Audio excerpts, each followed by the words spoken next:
¿Qué consistía esa presión hidrostática?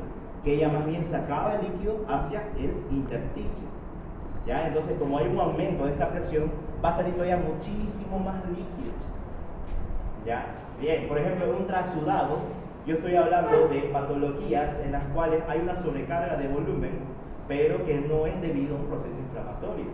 Por ejemplo, una insuficiencia cardíaca. ¿Ya? Ustedes van a ver que una de las principales complicaciones de una insuficiencia cardíaca es un derrame pleural. Y el derrame pleural no es más que el acumulamiento de líquido a nivel de la pleura del pulmón. ¿Ya? Ya lo vamos a aprender bien para su segundo parcial y demás. Pero es para que sepan estas diferencias. ¿Ya? Entonces el trasudado se está dando principalmente por ese desequilibrio que hay entre las presiones. Pero el exudado se está dando por la presencia de sustancias proinflamatorias, ya que me están llevando a una vasodilatación y un aumento de la permeabilidad. Bien, a ver, nuevamente aquí está mi vasito, fíjense, está vasodilatado, tengo mi endotelio, este está bien separado, eso quiere decir aumento de su permeabilidad. Y esto es lo que yo les decía en cuanto a la éstasis sanguínea. Ya hay un estancamiento de la circulación, y ese estancamiento de la circulación está haciendo que esos eritrocitos se empiezan a acumular, y eso me causaba dentro de los signos cardinales, ¿qué cosa? El eritema. ¿Y qué me causa el calor? A ver. El aumento de la temperatura. No. ¿Qué es un exantema? A ver, Luisito.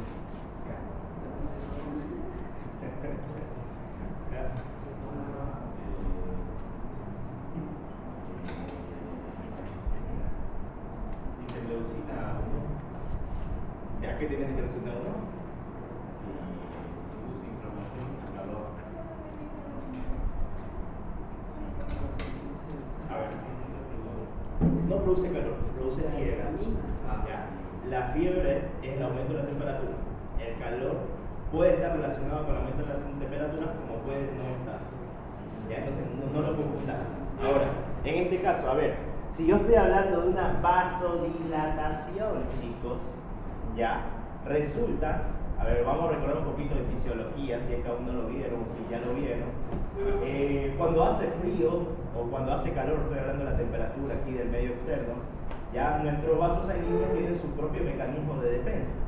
Qué sé yo, por ejemplo, estaba un día calurosísimo, pero de repente se volcó todo el cielo, empezó a hacer un frío brutal y nosotros no nos traímos ni una chompa. Entonces, ¿cómo van a responder los vasos sanguíneos a esa temperatura de frío? ¿Cómo creen?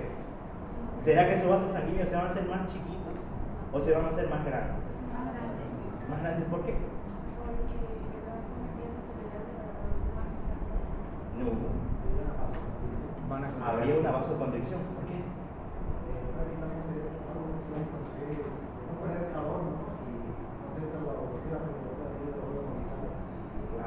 Fíjense, una de las formas fisiológicas de perder calor corporal sucede a nivel de los vasos sanguíneos. Cuando tenemos una vasoconstricción, chicos, al disminuir el calibre de esos vasos sanguíneos, ellos más bien permanece el calor corporal que hay. Pero si hay una vasodilatación, liberan ese calor. Como sucede, por ejemplo, cuando hacen una calorzanga, ¿ya? Y estamos muy calientes y entonces tenemos que de alguna manera empezar a eliminar calor corporal. Eso, por ejemplo, se llama una vasodilatación. Entonces, fíjense, acá que está ocurriendo una inflamación. Estaba mencionando que en la fase vascular hay tres cosas principalmente. Una es una vasodilatación, y gracias a esa vasodilatación es que ese vasito sanguíneo está liberando calor. Por eso uno de los signos cardinales de una inflamación es el calor. ¿Qué más sucedía? Había un aumento de la permeabilidad. Al haber ese aumento de la permeabilidad, está saliendo líquido, están saliendo proteínas, y ese líquido se empieza a acumular en el intersticio, ¿ya? ¿Y cómo se ve reflejado eso? Con un aumento de tamaño del tejido. ¿Y cómo se llamaba eso? Ya, edema cuando es por acumulación de líquido. Pero si es un crecimiento del tejido, tumor. ¿Y tumor qué era? Otro de mis signos cardinales de inflamación. Ahí estamos explicando dos de esos. Ok, expliquemos un tercero. Como había este proceso de la fase vascular con la vasodilatación y el aumento de la permeabilidad, también teníamos el estancamiento de la circulación sanguínea, que eso se llamaba éstasis. Y esa éstasis hacía que se me acumulen estos globulitos rojos, ¿ya? Y debido a su color, básicamente, es que nosotros en cualquier proceso inflamatorio vemos el rubor o eritema. Y ya averiguaste que es un exantema, y un exantema es igual a un eritema, pero es un eritema que se diseminó en gran medida por el cuerpo. Digamos, un exantema dorsal, ya, está en toda la espalda. ¿Ya? Bien, solamente para que lo sepan. Bien, ahora chicos, fíjense, en esto se resume entonces la fase vascular. ¿Tienen alguna pregunta sobre esto? ¿Algo que no hayan entendido? A ver. Claro. A ver, yo les decía que a nivel de este vaso, aparte de ver esta vasodilatación, estas uniones del endotelio se separaban más, ¿no? Y al separarse más esas uniones, permitían que se escape proteínas y permitían que se escape líquido. Y ese escape de líquido se iba a empezar a acumular en un tejido, ¿ya? Cuando nosotros vemos que hay crecimiento de un tejido, eso se lo conoce como tumor.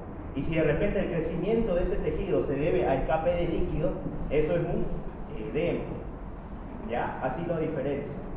Siempre lo tocan, ¿ya? Ustedes cuando estén en semiología en tercer año y vayan a ver pacientes y ustedes vean que un paciente tiene algún tejido aumentado de volumen, principalmente son los pies, ustedes siempre lo van a tocar. Eso es un signo semiológico, de hecho se lo conoce como el signo de Godet, donde si ustedes tienen que presionar ese tejido y si ese tejido se deprime, o sea, se hace para adentro, es que sí hay un edema, evidentemente. ¿Ya? Y bueno, ya lo van a ir aprendiendo. ¿Bien? ¿Se entendió? Meta. Ok, ahora, cuando termina esta fase vascular, automáticamente inicia la siguiente fase, que es la fase celular. Y algo característico que tiene es que, fíjense, esta éstasis sanguínea hace que todos los glóbulos rojos se acumulen, pero bien en el centro de la luz del vaso. Mientras que mis leucocitos, principalmente los neutrófilos, ellos empiezan a irse más hacia la periferia, entran en contacto con este endotelio, ¿ya? Y que esto suceda no es simplemente porque se ve así maldito, ¿no?, en el gráfico, ¿no?, sino que tiene una explicación importante. ¿Y qué decíamos? Que ese neutrófilo no sirve aquí en mi vaso, porque ese neutrófilo tiene que llegar al sitio de inflamación para justamente fagocitar a cualquier antígeno que me esté causando ese proceso. Entonces, ese neutrófilo tiene que salir de este vaso sanguíneo. Y va a salir mucho más fácil si él está pegado más al endotelio que si estuviera aquí en medio, ¿no? Entonces, por eso sucede este reordenamiento de mis células sanguíneas. ¿Ya? Bien. Ahí está la vasodilatación, les muestro la permeabilidad. La vasodilatación, chicos, aquí ya vamos a conocer una de las sustancias que la causa. Principalmente es la histamina. ¿Ya? Este es el principal vasodilatador inflamatorio. ¿Ya? Mi propio cuerpo lo sintetiza cuando hay un proceso de inflamación. Lo sintetiza o de repente esa histamina ya está preformada. Eso quiere decir que esa histamina ya existe. ¿Y dónde tenemos por excelencia reservas de hitaminas en el cuerpo humano? ¿No sabes? No, no tanto. ¿Quién sabe? ¿Quién sabe? En los mastocitos. Excelente. Bien, el aumento de la permeabilidad, por otro lado, fíjense, igual va a estar dado por la histamina. Pero aquí tenemos a la bradicinina y tenemos a los leucotrienos. La bradicinina, chicos, también relaciónenlo con el causante del dolor en inflamación. Ya lo vamos a ver en la siguiente clase. Bien, y los leucotrienos, lo vamos a ver en esta clase, vamos a ver que ellos nacen de una cascada típica, que esa sí o sí se la tienen que saber, y yo se las aseguro que se las voy a preguntar, que es la cascada de la inflamación, ya que la vamos a ver un poquito más adelante. Ok, ahora fíjense que este proceso en el cual los neutrófilos se están acercando hacia el endotelio, porque hay este proceso de éstasis sanguínea en los glóbulos rojos, se lo conoce como marginación. Y este es mi primer paso para que se dé la fase celular. ¿Ya? Bien, bueno, aquí fíjense, había un ejemplo de una persona que tiene un eritema. Probablemente si lo tocamos va a estar caliente. Probablemente si lo tocamos capaz el tejido está aumentado de tamaño. Y ahí no tenemos duda alguna que se trata de un proceso inflamatorio. de una, sin duda. ¿Ya? Bien, entonces eso es la fase vascular. Veamos ahora la fase celular. Y este dibujito que tiene el Robbins es clave, chicos. Clave para entender toda la fase celular. Fíjense, ¿qué sucedía primero? La marginación. ¿Qué era la marginación? Que ese neutrófilo se empieza a pegar más hacia el endotelio debido a que hay una éstasis sanguínea, y esa éstasis sanguínea está haciendo que los glóbulos rojos se empiezan a acumular bien en la parte media de la luz del vaso.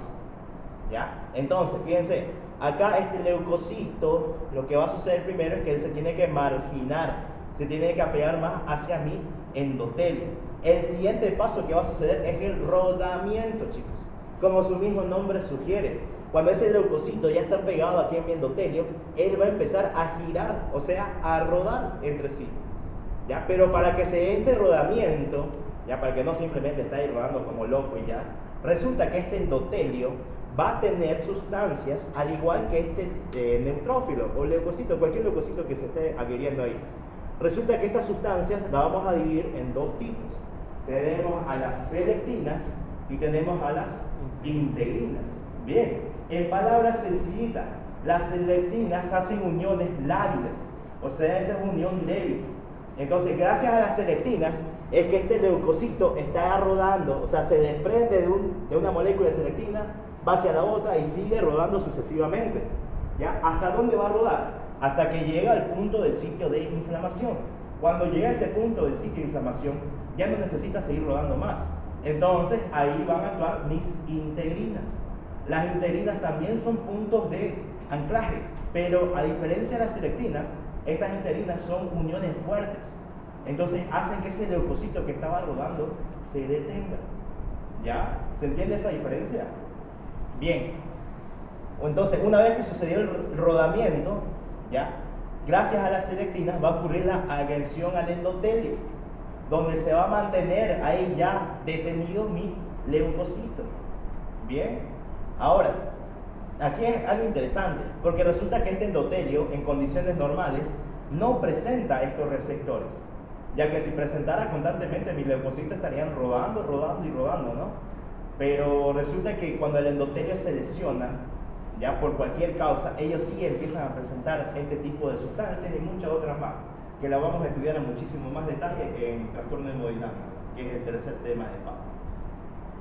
Bien, entonces ya vimos la marginación, ya vimos el rodamiento, ya vimos la agresión al endotelio y ahora toca la migración y quimiotaxia.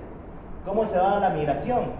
Resulta que va a haber otras sustancias, ya aparte de esas integrinas, que van a favorecer que este leucocito pueda atravesar el vaso sanguíneo y empiece a dirigirse hacia el tejido.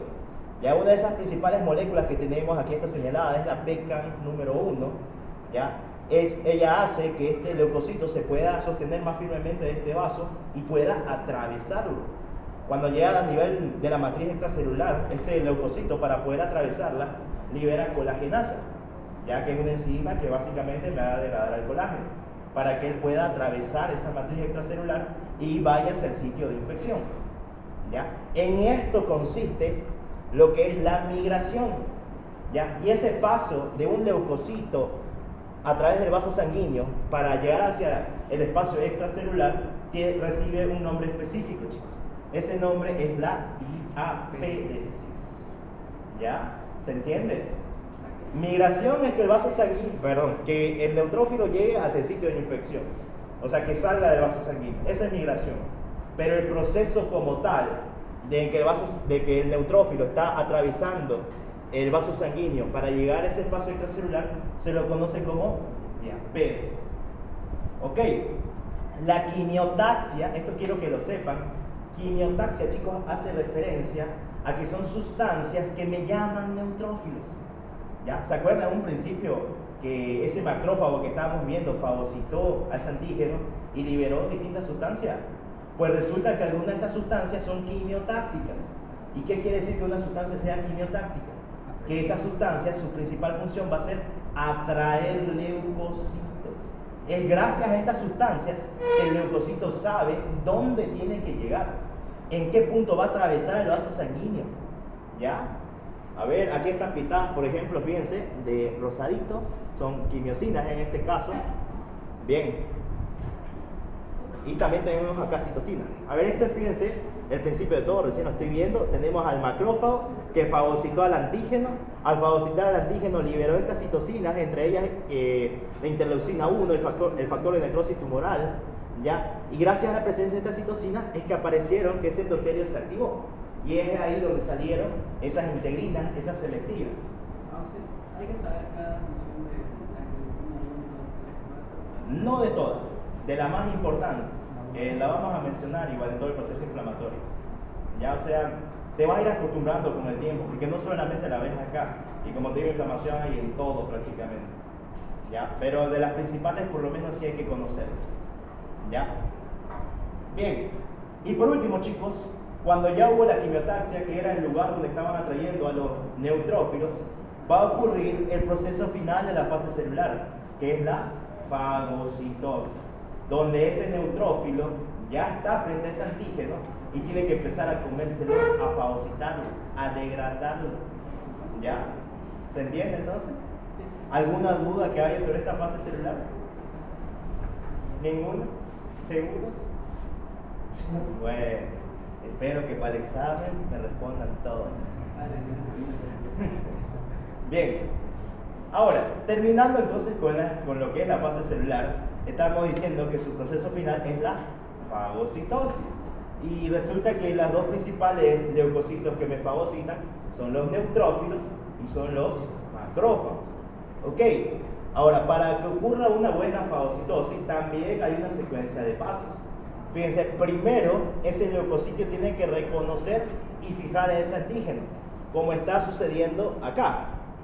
Fíjense, este es mi antígeno y acá la está reconociendo a través de receptores. Resulta que muchos microorganismos, porque ellos son los principales causantes de una infección, por ejemplo, que me va a llevar a un proceso inflamatorio, muchos microorganismos, hablando de bacterias, en su pared celular tienen a un receptor de un azúcar que se lo conoce como la manosa.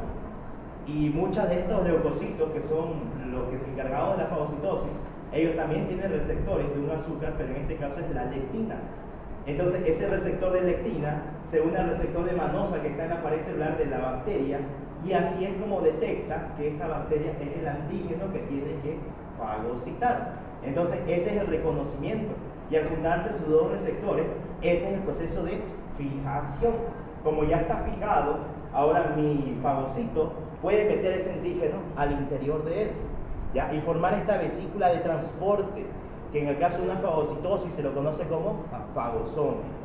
Bien, el segundo paso es el atrapamiento, que básicamente ya estamos viendo que es básicamente cuando se forma el fagosoma.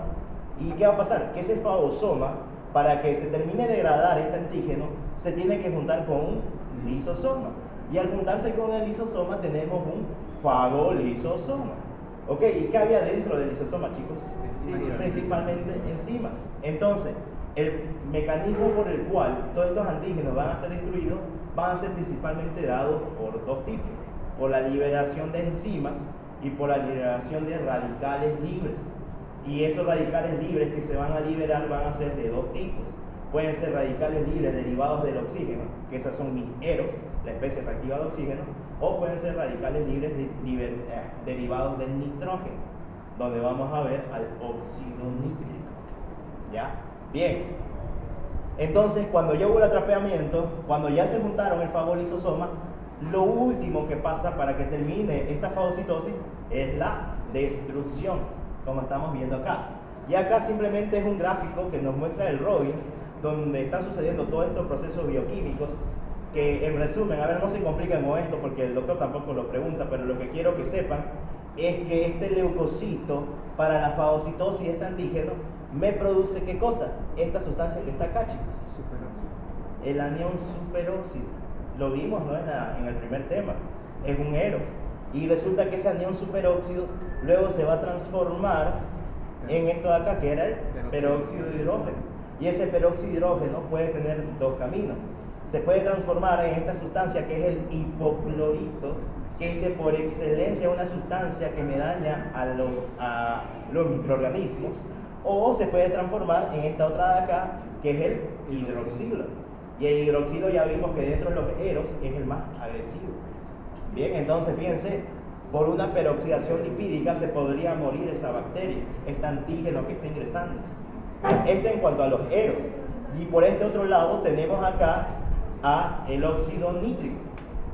Resulta que el óxido nítrico en sí nosotros tenemos de 3 tipos que se sintetizan en el cuerpo humano.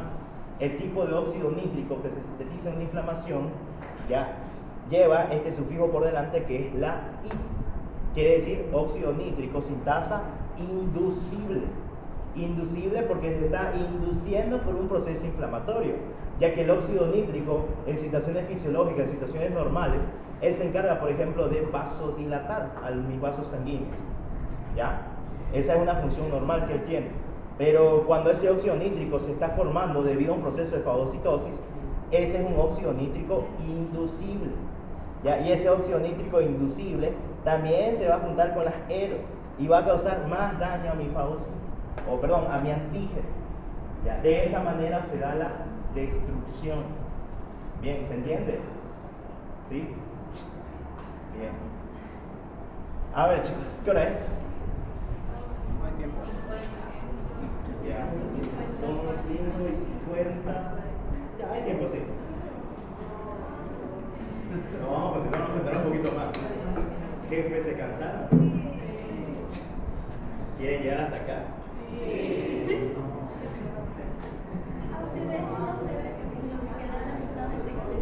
Ya, a ver, lleguemos hasta acá. Pero hagamos un repaso así rápido de lo que hablamos en la clase.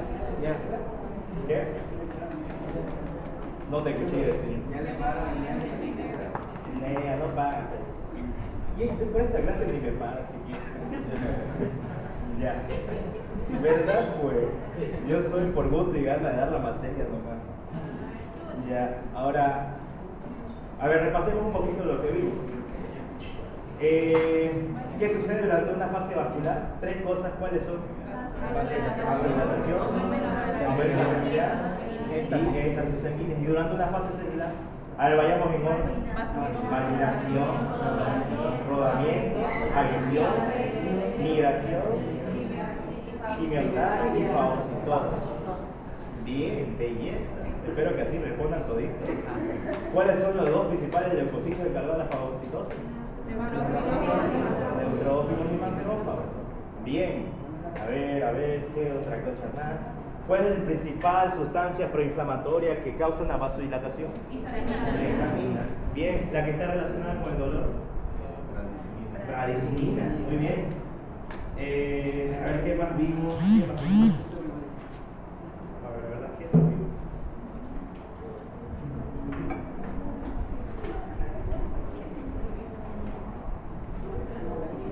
La tetrada de Celso, chicos. ¿Cómo está la tetrada de Celso? Rubor, calor, dolor y... ¿Por qué había rubor?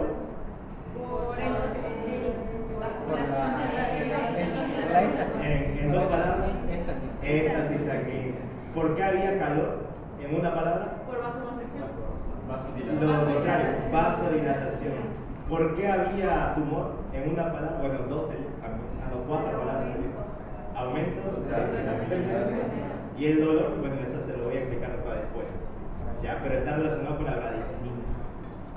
Ya, a ver, ¿qué más? Pero se llamaría tumor si es por la salida de los dedos